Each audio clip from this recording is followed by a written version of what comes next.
拄则咱看到的是气象署针对风台上新的说明，受到剧烈风台3导致外围环流的影响，东部开始出现部分的灾情。昨昏暗时啊，伫台东的太麻里大球线有大粒的石头落落来，有一台发财啊无细字全咧弄着，这位驾驶是正脚受伤，不过加在是无性命的危险。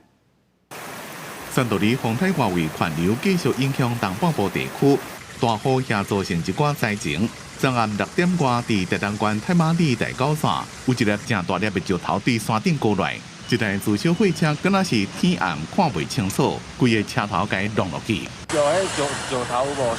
先撞到他的侧边，然后他又紧急回转，他又紧急回转，然后有那种玻璃，然后一大堆东西都散落在地板上。车头弄甲规个拢冒气，死体的驾驶掉伫咧车内，好加在消防人员用破坏器材，人有顺利救出，也请怪手甲石头摔在路边。他经过破坏跟撑开之后，患者目前生命真相稳定，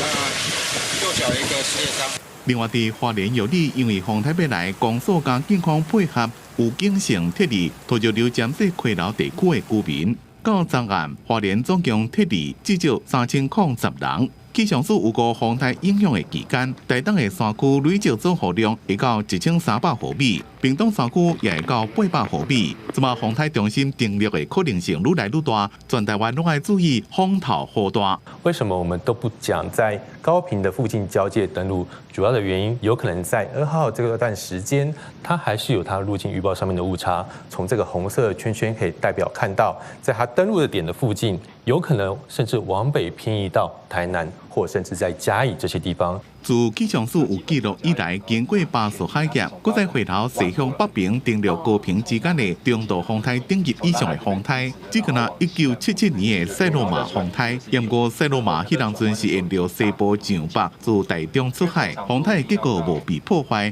不过这边3道里登陆了，受到高压的牵引，会对宜兰花莲之间出海，弄到中央山脉了会变较水。台风从南部的沿岸登陆的